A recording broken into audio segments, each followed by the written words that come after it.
think back to when you first heard about Facebook. Was it through a college friend, maybe? Or maybe you used it to find, I don't know, a long-lost classmate. Perhaps you even remember playing Scrabble on it with someone far away. Yeah, it's funny. It feels like it's just always been part of our digital lives now. Exactly. But today, we're doing a deep dive, taking you all the way back to the very beginning. Welcome to the deep dive. Today, we're really going to plunge into the foundational years of Facebook.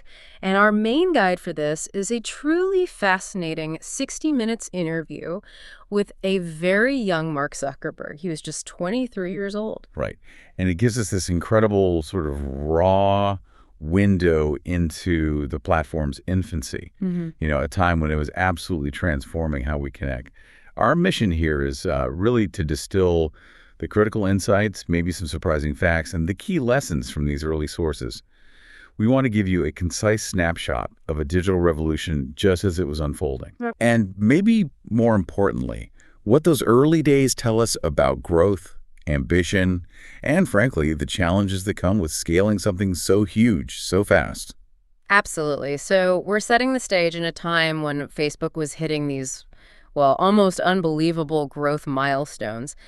And its founder, still so young, was dealing with both massive success and, as we'll definitely get into, some pretty significant early stumbles. Yeah, it's a real story of vision meeting velocity. It really is. And it all happened at this astonishing pace. So, okay, let's unpack this. Let's rewind to that 60 minutes interview. Facebook wasn't just growing. It was already like a phenomenon. Totally. The report from back then showed it already had 60 million users. And get this, they were projecting it would hit 200 million by the end of that year. Wow, that kind of trajectory is just mind-blowing. Isn't it? And the market was reacting. It was estimated to be worth a staggering $15 billion. People were already calling it the biggest thing since Google. How does a platform even reach that scale, that valuation, seemingly overnight? Well, that's the core question, right? What's fascinating here is how quickly it seemed to solve a genuine human need for connection. It wasn't just a directory. Right. It allowed for this dynamic, evolving social graph. Before Facebook, there wasn't really a universal digital way to map our real-world relationships. Not like that. You could set up detailed profiles, likes, dislikes, share news, photos, political causes, even play games like Scrabble long distance. The source explicitly mentions its addictive quality. Yes. And that was largely because, the world didn't have these common digital directories for cell phones or email back then. So Facebook became this incredibly powerful yet simple tool to find lost friends and stay in touch. It filled a huge void. That makes a lot of sense. So it was genuinely useful on one hand, but the source also called it an addictive waste of time. How did it manage to be both right from the start? That duality was kind of baked in, really. It offered undeniable utility, reconnecting with someone easily, maintaining those distant ties. But because it was so engaging, there in your social circle, it could easily just suck up your time. The addictive label wasn't just hype. It really spoke to the platform's new way of capturing attention by constantly feeding you updates about your social world. That was totally new. Okay, now let's shift to the person at the center of it all. Mark Zuckerberg, just 23. Described as this young, geeky computer programmer guiding this internet revolution. But here's where it gets really interesting for me. Despite the company's huge $15 billion valuation and his personal worth reportedly around $3 billion, his lifestyle was apparently super humble. Not buying fancy clothes, lived in a little one-bedroom apartment with a mattress on the floor. Right. It's quite the image. Totally. And Kara Swisher, the journalist, famously called him the toddler CEO. How did someone so young, seemingly so unassuming, even handle that kind of pressure, being seen as the meal ticket for everybody, the new Google? Well, I think his background and some early actions maybe shed some light. He dropped out of Harvard in 2004. He actually intended to study psychology. Oh, interesting. Yeah, kind of a contrast, especially since his mom's a psychiatrist, dad's a dentist. But he was clearly a computer whiz early on, writing software back in 6th grade. Okay.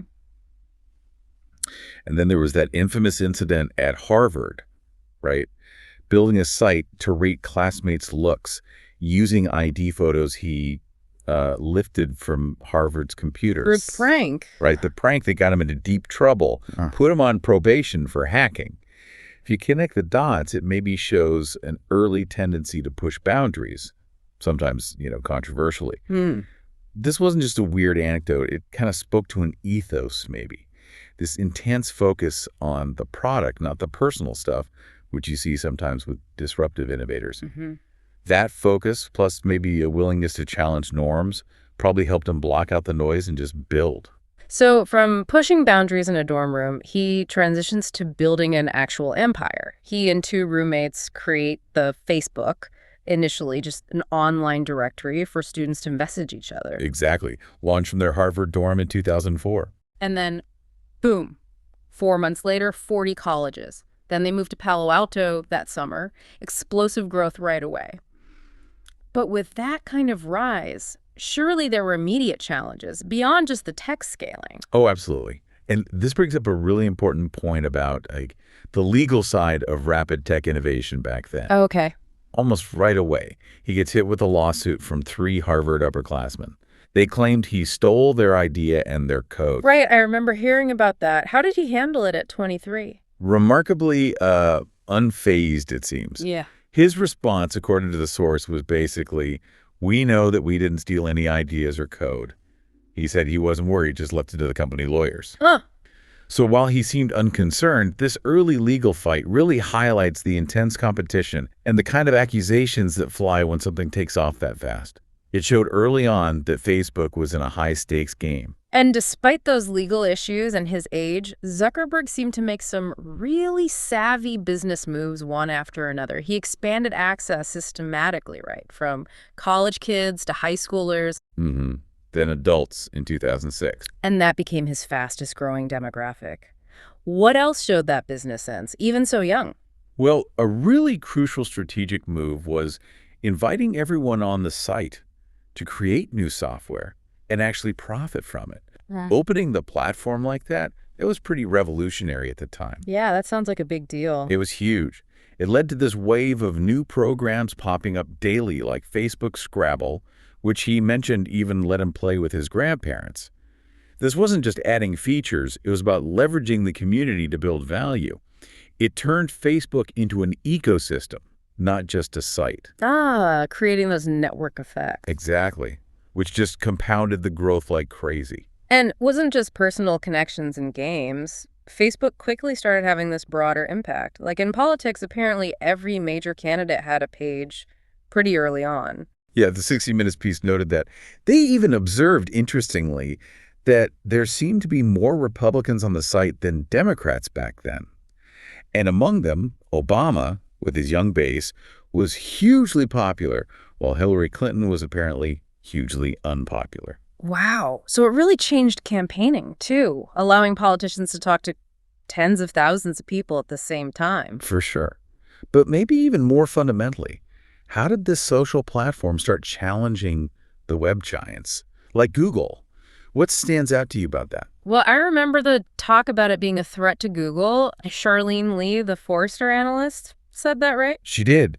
And her argument was fascinating. She basically predicted this shift where people might start going to Facebook first for certain kinds of searches, personalized searches. Okay, like what? Like, say you wanted advice for a family trip to Maui. Google gives you, 200,000 hits. Right, overwhelming. But on Facebook, you could just ask your friends. And you might get tailored advice back, like, oh, knowing you and your kids, they'd really like this specific activity. So tapping into social trust versus just algorithms. Exactly. It wasn't just a different search method. It challenged the whole authority of information discovery. It suggested that sometimes a trusted friend's opinion is worth more than a massive impersonal index. That's a really powerful idea, especially back then. And naturally, with that kind of potential, the acquisition offers started coming. Yahoo offered $1 billion cash in 2006. Yep, which he famously turned down. And then Microsoft jumped in, investing $240 million for just 1.6% of the company, which valued Facebook at $15 billion. Yeah, putting it in the same league as like Ford or CBS at the time. It seems kind of wild, doesn't it? Especially since, as the source pointed out, analysts thought that valuation was wildly unrealistic. Facebook hadn't even figured out how to make serious money yet. Right. And Zuckerberg himself was a bit evasive on profitability, saying something like, as a private company, they had the advantage of not necessarily having to report all of our financials. Okay, so that evasiveness about making money, how did that set the stage for one of their first big PR disasters? It definitely did. And this really raises that core tension, right, between monetization and user trust. Even though he was evasive publicly, they obviously needed revenue to support all that growth, all those employees. Sure. So they started experimenting with social ads. The idea was showing your friends what you liked a movie, maybe a product, sort of as an endorsement. Okay, sounds relatively harmless. Well, the real trouble started with the program called Beacon. It took that concept and pushed it way too far. Ah, yes, the Beacon fiasco. I remember the name. What exactly did it do? It tracked user purchases on over 40 different websites and then automatically reported them back to your friends on Facebook. Crucially, without explicit permission first. Oof. Yeah, you can see the problem right there. Without permission. Exactly. The backlash was immediate and intense. Users felt like they were being spied on, basically. There was that infamous story about a surprise diamond ring purchase getting ruined because Beacon told the guy's friends and, importantly, his wife. Oh my God, imagine that. What a nightmare. It's a total nightmare. Petitions started flying around. Bloggers were literally writing obituaries for Facebook, saying this was the end. So how did Zuckerberg, the young Podler CEO, handle that kind of intense, widespread anger? Well, his first reaction, which really shows the learning curve, was to kind of dig in his heels. Really? Yeah.